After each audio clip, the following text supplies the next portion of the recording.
మోకాల నొప్పులకు ఎటువంటి సర్జరీ లేకుండా ఎపియాన్ పెయిన్ క్లినిక్ అందిస్తున్న అత్యాధునిక చికిత్స.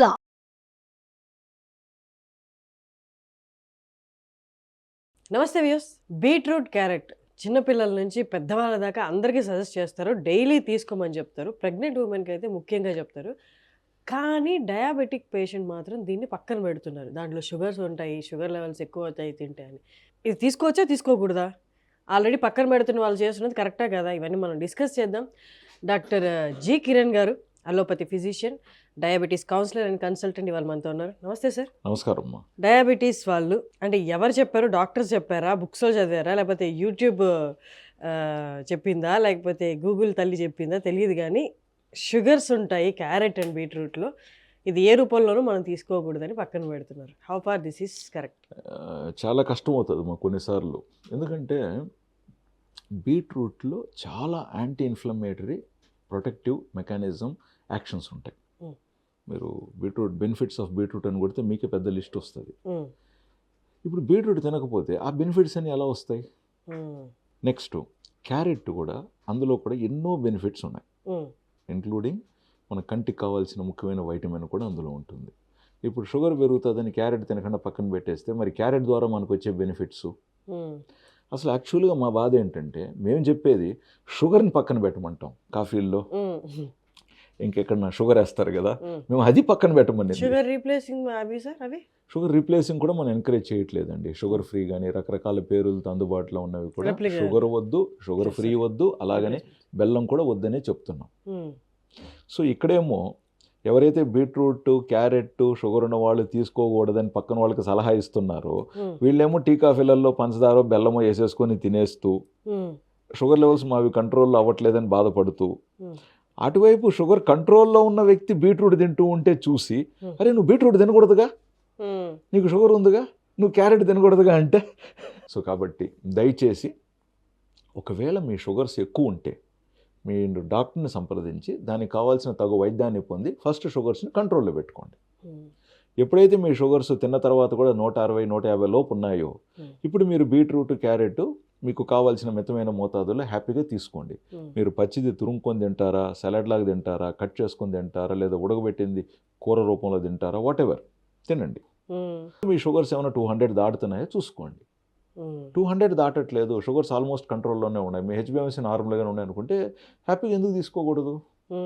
ఒకవేళ నిజంగా మీరు బీట్రూట్, క్యారెట్ తీసుకోవడం వల్ల మీ షుగర్స్ 30 పాయింట్ల కంటే ఎక్కువగా పెరుగుతున్నాయి అనుకుందాం, మీ డాక్టర్తో, మీ న్యూట్రిషనిస్ట్తో మాట్లాడండి. అప్పుడు వెరీ సింపుల్.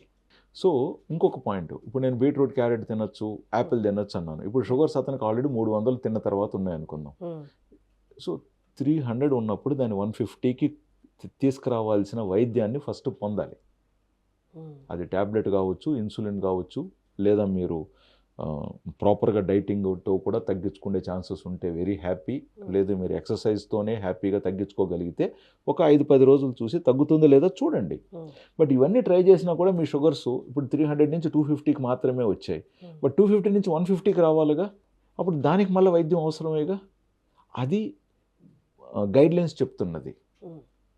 ఇప్పుడు మీకు 250 షుగర్ ఉంది ఒక వ్యక్తికి, కొంచెం వెయిట్ ఎక్కువ ఉన్నారు, ఆయన కాఫీల్లో షుగర్ మానేశారు, టీల్లో షుగర్ మానేశారు, వైట్ రైస్ మానేసి కొంచెం దంపుడు బియ్యానికి వచ్చి వారంలో 2-3 రోజులు జొన్నన్నం తీసుకుంటూ, మంచిగా రాగి, సజ్జలు, గింజి తీసుకుంటూ, నైట్లో త్వరగా పడుకుంటూ, టైం వేస్ట్ చేయకుండా మంచి ఫిజికల్ యాక్టివిటీ అద్భుతంగా పాటిస్తూ 250 ఉన్న షుగర్ని ఇటీవల ఆఫీస్లో హెల్త్ చెకప్ చేస్తే మొదటిసారి బయటపడిన 250 షుగరు హెచ్బిఏవన్సీ ఒక 8 ఉందనుకుందాం.